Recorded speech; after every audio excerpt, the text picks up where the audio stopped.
The night of May 19th, 1798. Dublin is a city of whispers, bayonets, and fear. In a back room, a betrayal has just reached its bloody conclusion. Lord Edward Fitzgerald, an aristocrat by birth but a revolutionary by conviction, lies mortally wounded. He was the planned military commander for a revolution years in the making, the man intended to lead the Society of United Irishmen in a great uprising to sever the connection with Britain. His capture, just 4 days before the rising is set to begin, is a catastrophic blow. The plan, to seize the mechanisms of state in Dublin, is exposed and shattered. The rebellion is decapitated before it can even begin. But a fire, once set, does not wait for a commander. On May 23rd, the signal is given. Across the counties surrounding Dublin, thousands of men, armed with little more than desperation, rise up. This is not the clean, surgical coup the leadership in Dublin and Paris had envisioned.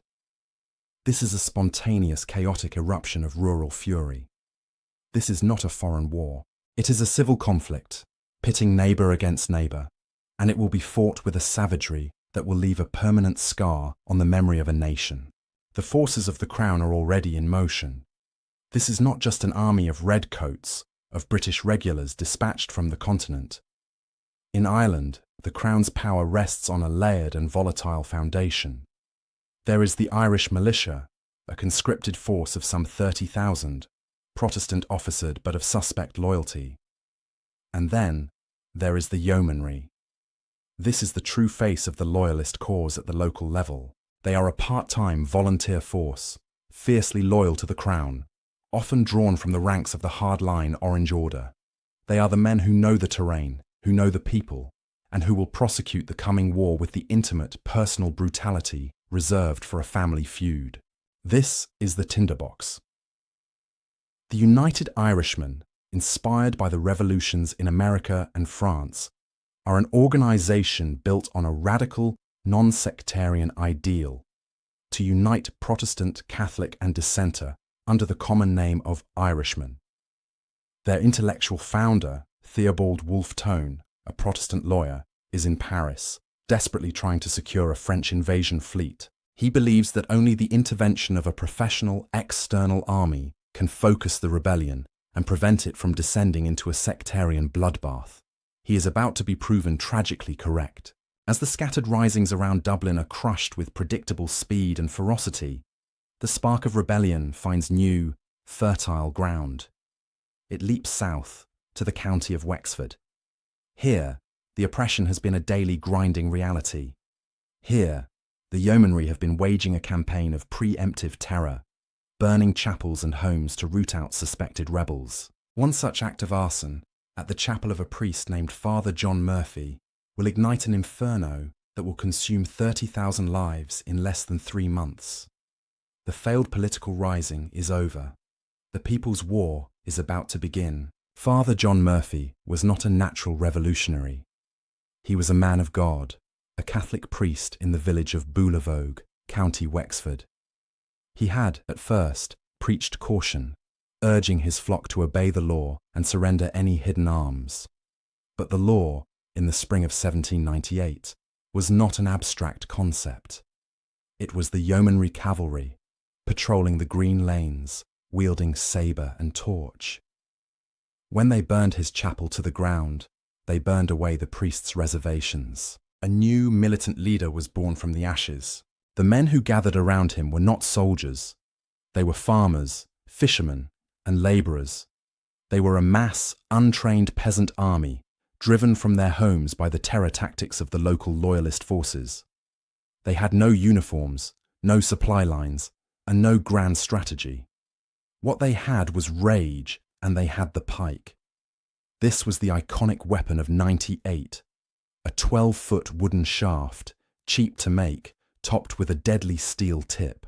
It was a weapon from an earlier age, resurrected for a war of desperation. Against a man on horseback, it was formidable. Against a line of muskets, it was suicide. Or so it was thought. The rebels also carried whatever else they could find. Scythes, their curved blades reforged to point forward.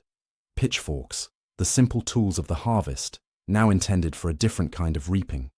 A few had smuggled or captured muskets, but they were a minority, and their firearms were not used with the disciplined volley fire of a regular army. Their only real tactic was the charge. They would gather in huge massed columns and simply run at the enemy, roaring a challenge, hoping to close the distance and overwhelm the soldiers with sheer numbers and brute force before the deadly volleys could tear them apart. On May 27, 1798, this primitive tactic was put to its first test. At Oulart Hill, Father Murphy and his growing band found themselves hunted by a detachment of militia. The Crown forces, confident in their training and their Brown Bess muskets, advanced up the hill. They expected the rabble to break and run, as peasant levies always had. But Murphy had learned the value of terrain. He used the landscape, laying an ambush. The rebels waited, hidden. When the militia were close, the signal was given. The pike-wielding force did not just charge, it erupted from the earth. They surged forward, closing the distance in seconds. The militia line had time for perhaps one staggered, panicked volley before the wave of steel and fury was upon them. The pike was deadly. It completely overwhelmed the soldiers. The engagement was not a battle, it was an annihilation. The militia detachment was wiped out. News of the victory at Oulart Hill spread like wildfire. It was a stunning, electrifying moment. The invincible Crown forces were not invincible after all. The rabble had teeth. From every townland in Wexford, recruits began to stream in, swelling Father Murphy's column. The Wexford Rebellion, sparked by an act of arson, was now a full-blown insurrection. What had been a scattered, desperate defence was now an army on the march. They had a leader, they had a weapon, and they had a victory. Their next target was not a hilltop, but a town, New Ross. And there, the rebellion would show a new, far darker face. The rebel army, now tens of thousands strong, moved on the strategic river port of New Ross. This was their first test against a heavily defended urban centre, a challenge far greater than the ambush at Oulart Hill. The town was garrisoned by Crown forces who understood its importance. The rebels, led by Bagenal Harvey, a Protestant gentleman replacing the captured Lord Edward Fitzgerald, planned a multi-pronged assault. But the plan, however sound, relied on a level of discipline their peasant army simply did not possess. On June 5, 1798, the assault began. The battle for New Ross was not a tactical engagement. It was a bloody, chaotic brawl that lasted for hours. The rebels advanced with their now trademark pike charge, massive columns of men funneling into the narrow streets. They were met by the disciplined volley fire of line infantry and, decisively, by artillery. The Crown forces had 6-pounder field guns positioned to command the approaches. These weapons were the true killers of the day. From a distance, they fired round-shot, solid iron balls that smashed through the packed rebel ranks, leaving bloody lanes of carnage. As the rebels closed in, the gunners switched to canister shot. A canister round was a simple, terrifying innovation. A tin can filled with musket balls. When fired, it turned the cannon into a giant shotgun, spraying a wide cone of lethal metal into the charging columns. The effect was horrifying. The front ranks of the pike formations were scythed down, mown like wheat. Yet still they came. Such was their fury and desperation that waves of men charged forward, climbing over the bodies of their comrades, only to be cut down by the next volley, the next blast of canister. In the streets, the fighting descended into a brutal melee. The rebels, through sheer weight of numbers, pushed the Crown forces back. For a time, it seemed they might take the town, but the army lacked the iron discipline of professionals. Pausing to loot and discovering the town's stores of alcohol, the assault lost its momentum. The Crown forces, a mix of regulars and militia, regrouped. They launched a disciplined counterattack, their bayonets and controlled volleys clearing the streets of the disorganized and increasingly intoxicated rebels. The pike charge had met its match. The rebels were repulsed, leaving thousands dead in the streets and fields around New Ross. The assault was a catastrophic failure, but the true horror of the day was not reserved for the battlefield. As the battle raged, a different kind of atrocity was unfolding just miles away, at a place called Scullabog. A large group of loyalist civilians, men, women, and children, numbering around 200, had been rounded up by the rebels and were being held prisoner in a barn. As the first wounded and retreating rebels streamed back from New Ross, carrying news of the slaughter, a dark, vengeful fury took hold. The rebel guards at Scullabog, perhaps joined by stragglers maddened by the defeat, exacted a terrible sectarian price. They barred the doors of the barn, trapping the prisoners inside. Then they set it on fire. The wooden structure was consumed by flames, and with it, all 200 people inside. This was not an act of war. It was a massacre. The Scullabog Barn massacre sent a shockwave through Ireland. It irrevocably tainted the rebellion, shattering the United Irishmen's ideal of a non-sectarian union of all creeds. It handed the Crown a priceless propaganda victory, painting the entire rising as a savage sectarian Catholic pogrom. For the Loyalists, it was justification for any atrocity, any act of terror in return. The war was about to become one of extermination. The news of Scullabog was a weapon, and the Crown wielded it with devastating skill. Any lingering political sympathy for the United Irishmen's cause in London or among the moderate Irish gentry was extinguished. The rebellion was now painted, with horrifying accuracy, as a savage sectarian uprising. The response, therefore, would not be one of negotiation. It would be one of extermination. The architect of this response was General Gerard Lake. As Commander-in-Chief of the Crown Forces, Lake was a man who perfectly embodied the moment. He was not a politician or a diplomat. He was a ruthless hardliner, a soldier who believed in the absolute crushing application of terror to break the will of a rebellious population. For Lake, there was no distinction between a rebel in arms and a civilian who might offer them food. All were traitors. His orders were simple and brutal. No quarter. His forces were to take no prisoners. This was to be a war of total suppression. Lake's army was the instrument of this policy. It was a three-headed beast. At its core were the British regulars, the professional redcoats, men of the 5th Dragoon Guards and the Royal Artillery. They provided the discipline and the firepower. Then came the Irish militia, some 30,000 strong, whose reliability was always in question, but who bulked out the numbers. And finally, there was the component that made this a true civil war, the yeomanry. This licentious and oppressive banditti, as one of their own commanders would later call them, were the ones who carried out the no-quarter policy with the most intimate cruelty. They were the ones who knew the rebels, their families, and their hiding places. They became infamous for their terror tactics, methods of interrogation designed to extract information through sheer agony. The two most feared were half-hanging and pitch-capping. For the former, a suspect would be hanged by the neck until nearly dead, then cut down, revived for interrogation, and the process repeated. Pitch-capping was even more barbaric. Hot tar or pitch would be poured from a cauldron onto a suspect's head. The tar would be packed into a cap of linen, which, when ripped off, would take the man's scalp and skin with it. Often, the pitch was simply set on fire. This was the reality of General Lake's campaign.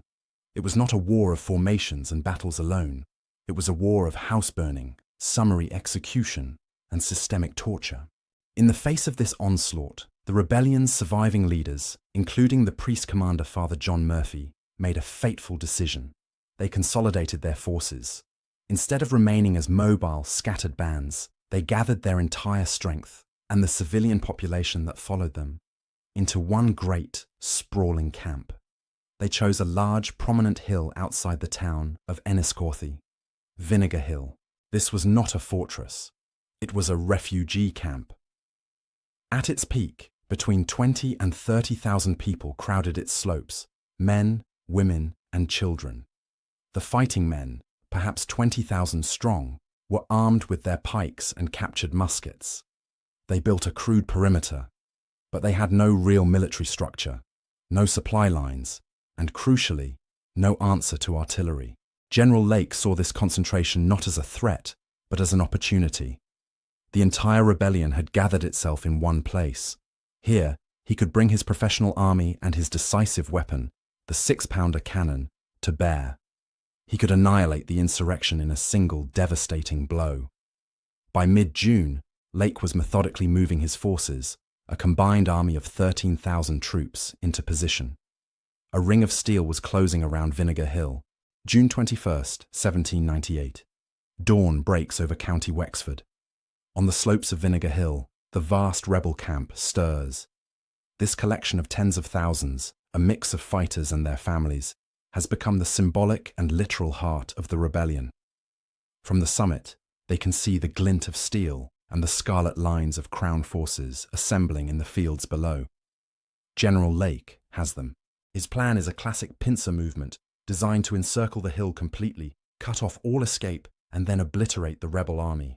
Lake's 13,000 professional troops are a stark contrast to the massed ranks of pikemen. The redcoats and militia are supported by a massive, coordinated train of artillery.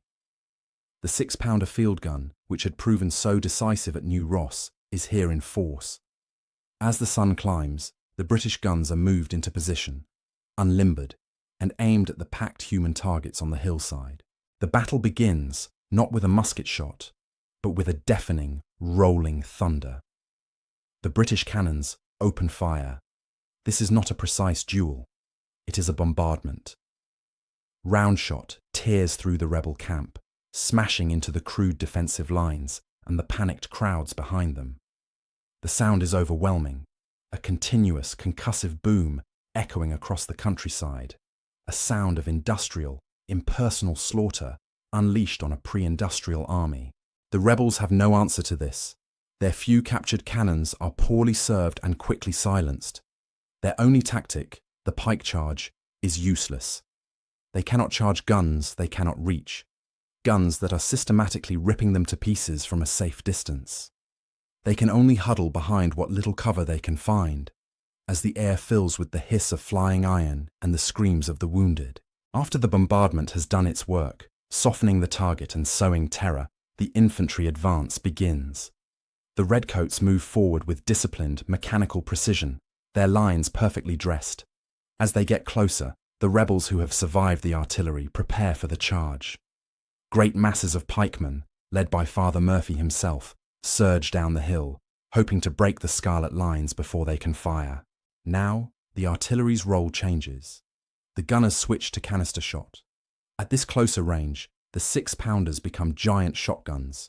They belch clouds of smoke and hundreds of musket balls, tearing gruesome, gaping holes in the charging formations.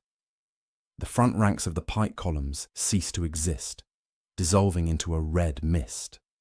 Still, they come, driven by a courage born of pure desperation, climbing over the heaps of their own dead, only to be met by the next blast, and the next. Where the canister does not stop them, the infantry volleys do. The redcoats stand firm, 2 and 3 ranks deep. They present their Brown Bess muskets and, on command, deliver controlled, rolling volleys.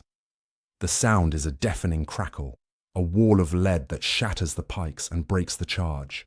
Finally, the order is given. Fix bayonets. The British lines advance up the hill, a forest of steel. This is the final, brutal calculus of the battle.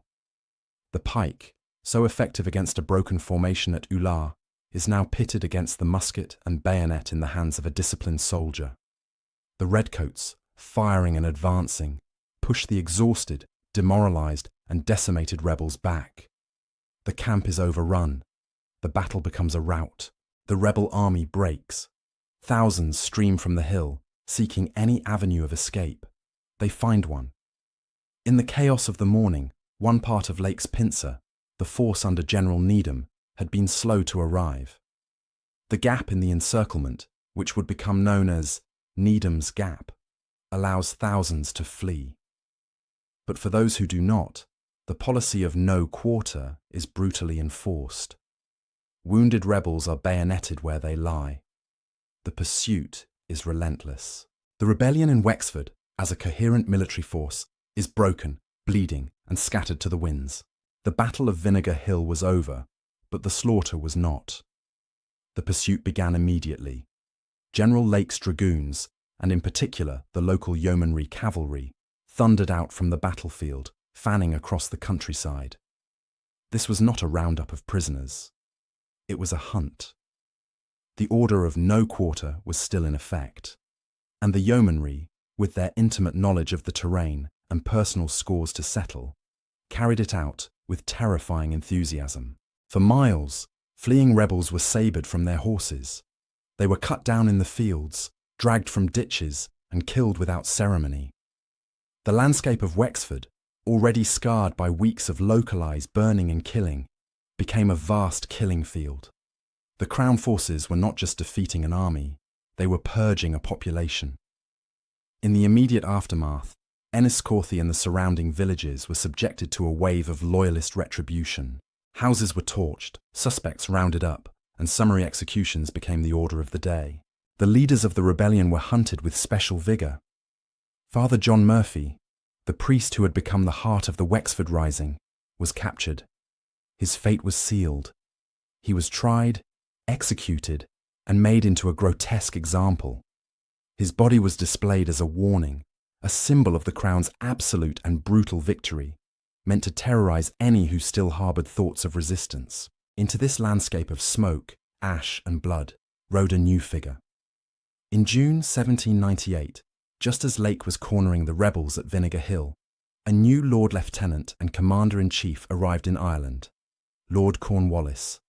This was Charles, 1st Marquis Cornwallis, the very same general who had famously surrendered the British Army to George Washington at Yorktown, effectively ending the American Revolutionary War. His appointment was a signal that London was now treating the crisis in Ireland with the utmost seriousness. Cornwallis was a professional soldier, but he was also a political pragmatist. He was not a sadist. He arrived after. The decisive battle had been won, and he was immediately and profoundly appalled by the state of the country and the nature of the war his own side was waging. He was disgusted by the yeomanry, whom he privately described as a licentious and oppressive banditti. He saw their campaign of freelance terror and torture not just as morally repugnant, but as politically stupid. It was a war of extermination that was only driving the population further into the arms of the radical United Irishmen and their French allies. Cornwallis's mission was twofold. First, he was to crush the remaining embers of the rebellion, but with a methodical, professional ruthlessness, not the chaotic, bloodthirsty vengeance of the yeomanry. He intended to restore the state's monopoly on violence. Second, he was to carry out the political endgame envisioned by his political master in London, Lord Castlereagh, the complete political absorption of Ireland into Great Britain. The 1798 rebellion, in all its horror, was to be the justification for dissolving the Irish Parliament and forging, in its place, the United Kingdom. But first, the terror had to be institutionalized. The countryside was pacified. Roads became avenues of fear, lined with gibbets. These were not simple gallows. They were iron cages, holding the bodies of executed rebels, left to rot and be picked apart by crows, their silhouettes a constant looming reminder of the price of failure. The rebellion in Wexford was over. The great peasant army was gone. It had been shattered by artillery, broken by the bayonet, and hunted down by the sabre. The no-quarter campaign had succeeded. As summer progressed, a sullen, terrified quiet fell over the southeast. But just as Britain's grip seemed to have strangled the life out of the Rising, a new, and in many ways more terrifying, threat appeared from the sea. The French were coming. August 22nd, 1798, Killala Bay, County Mayo. For the people of this remote western port, it must have seemed like a phantom fleet. 3 French frigates, their blue, white and red tricolours snapping in the wind, had appeared on the horizon. They were months too late. The great rebellion in Wexford, the mass mobilisation of 30,000 men, was over. Theobald Wolfe Tone, the architect of the Franco-Irish alliance, was still in Paris, his grand plans in ruins. What arrived at Killala was not the mighty invasion fleet he had begged for, but a token force. On board were approximately 1,300 elite French regular infantry. These were not conscripts. They were hardened, professional soldiers, veterans of the brutal Italian campaigns, men who had fought and won under Napoleon Bonaparte. Their commander was General Jean-Joseph Aimable Humbert, a man who personified French revolutionary zeal.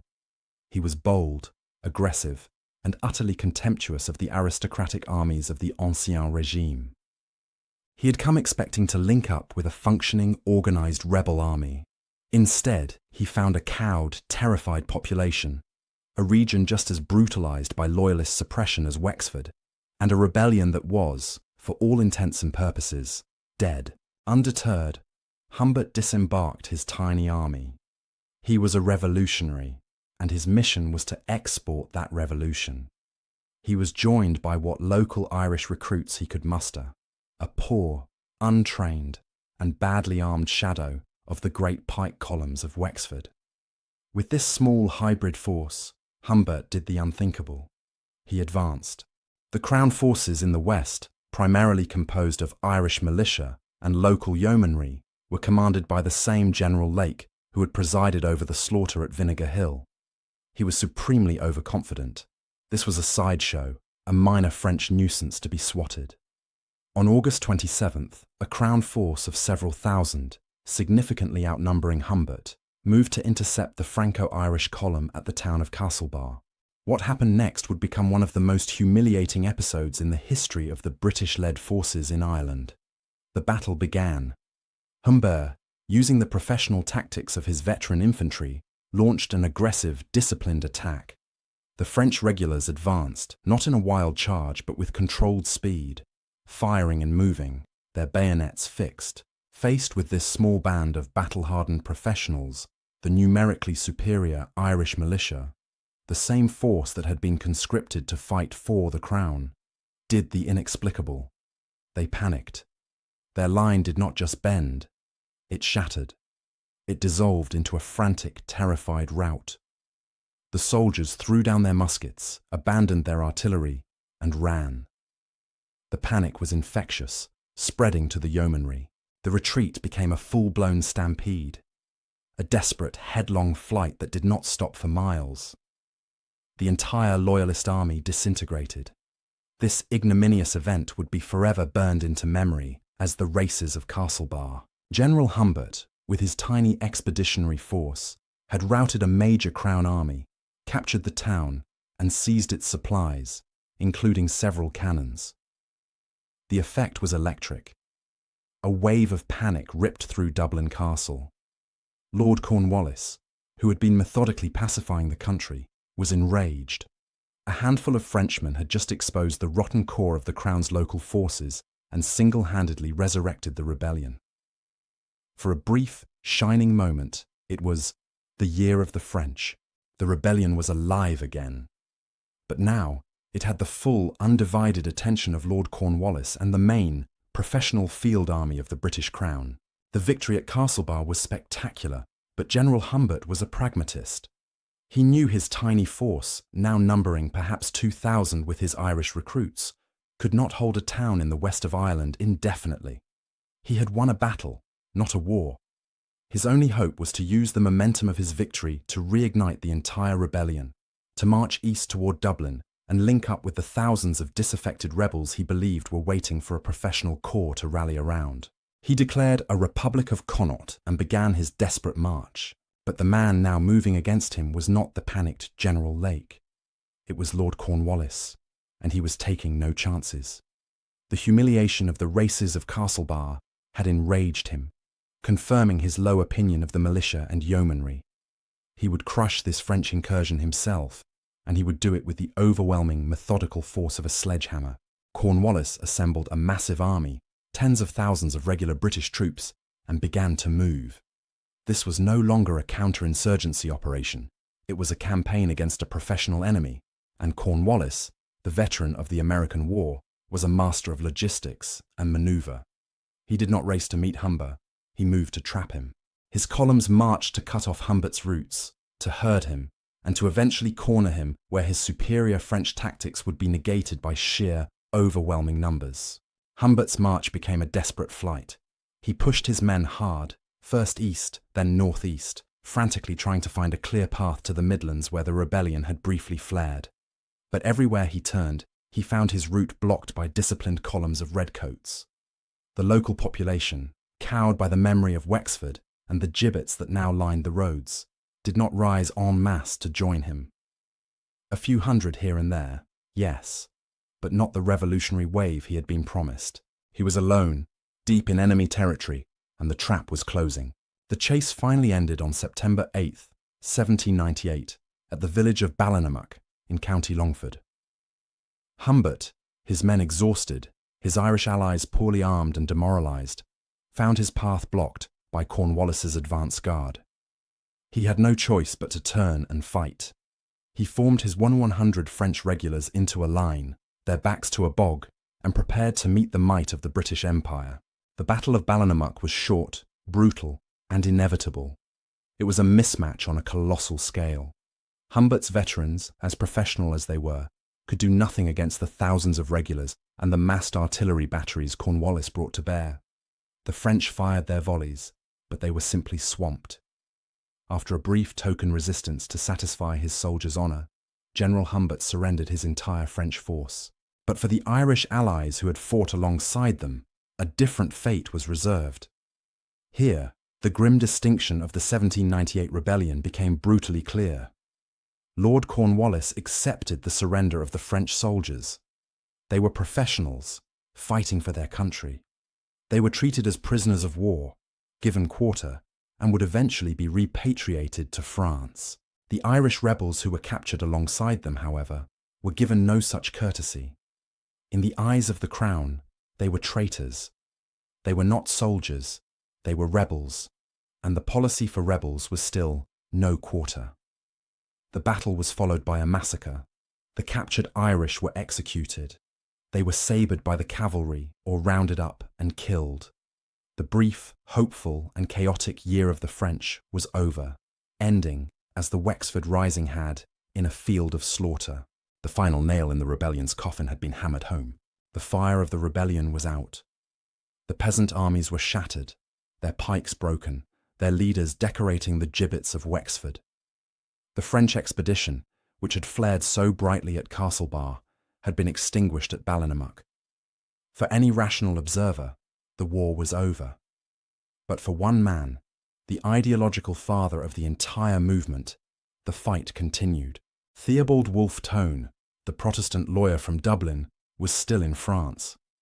He was the man who had dreamed the rebellion into existence, who had envisioned a non-sectarian republic where the names of Protestant, Catholic and Dissenter would be replaced by the common name of Irishman. He had spent years in Paris, tirelessly petitioning the French Directory for a proper invasion force, one that could meet the British redcoats on their own terms. He was haunted by the fear that a peasant-led rising without French professional discipline would degenerate into the very sectarian bloodbath he sought to avoid. The news of Scullabogue had been his nightmare realised. Now, unaware of Humbert's final surrender, Tone embarked on one last, desperate mission. The French finally had assembled a more credible force. It was not the Grand Armada he had hoped for, but it was substantial. A squadron of 1 ship of the line and 8 frigates, carrying 3,000 veteran troops. This was the army that should have landed with Humbert. Wolfe Tone, commissioned as an adjutant general in the French army, was aboard the flagship, the Hoche.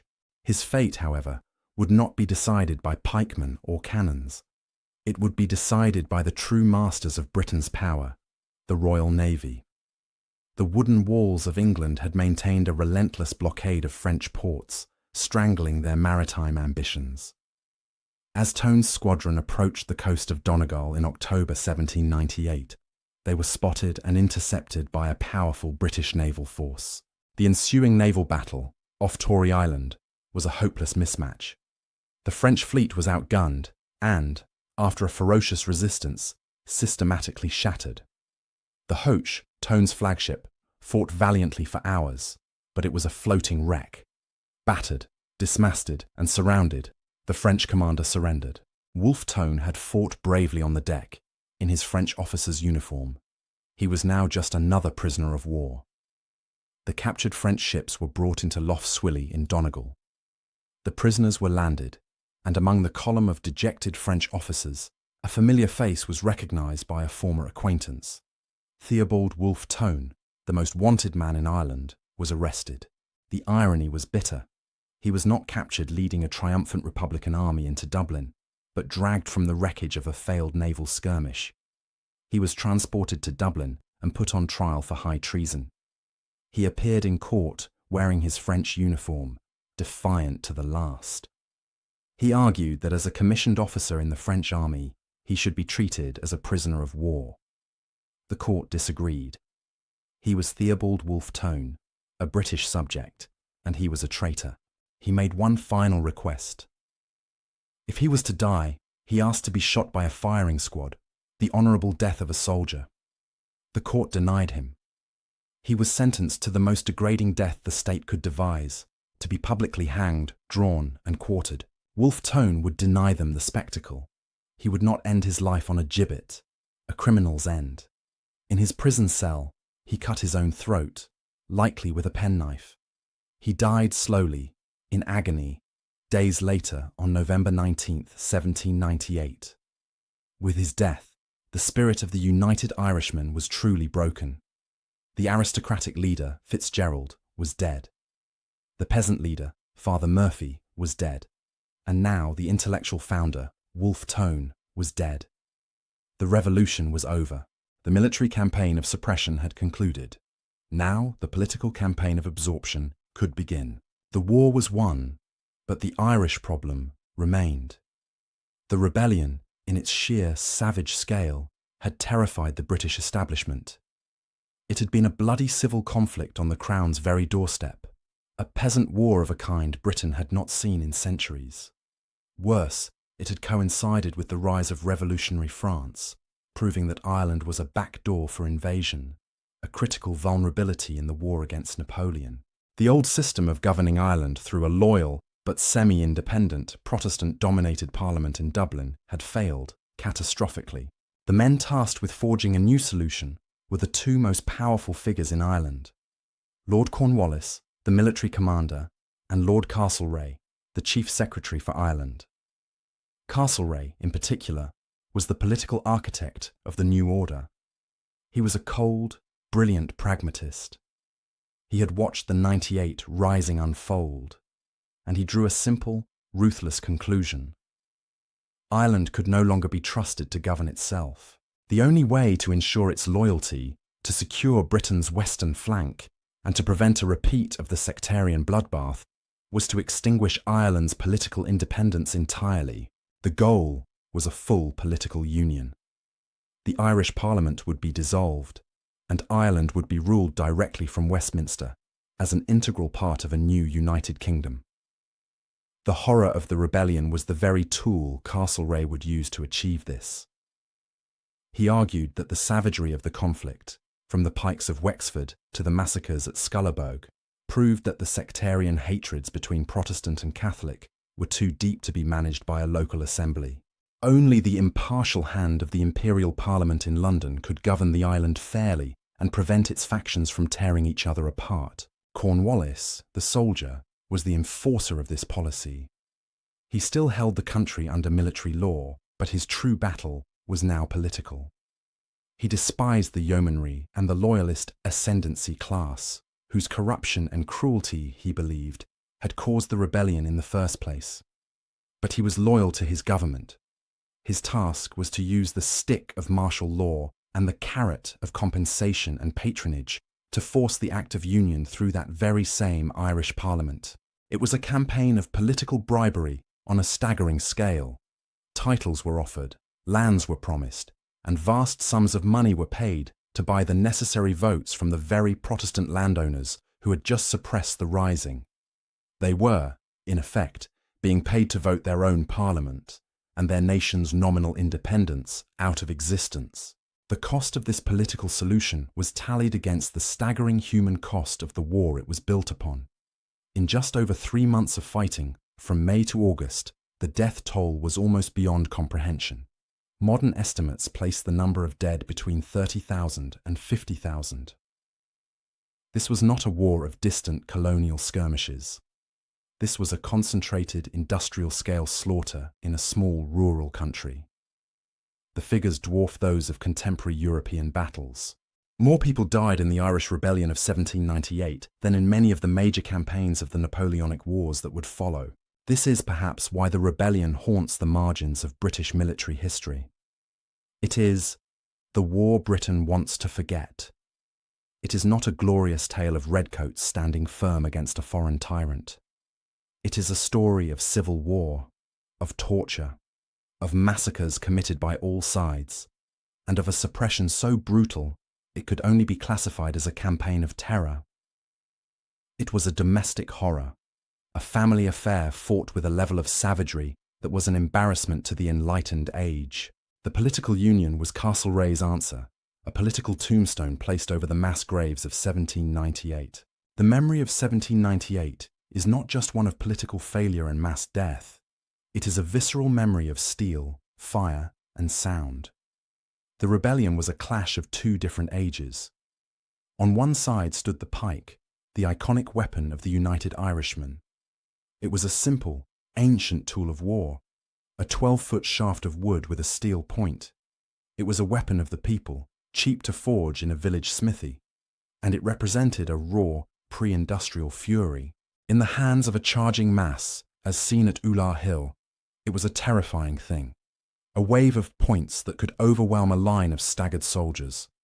But it had one fatal weakness. Its wielder had to reach the enemy. On the other side stood the mechanisms of the modern state. The first was the Brown Bess musket.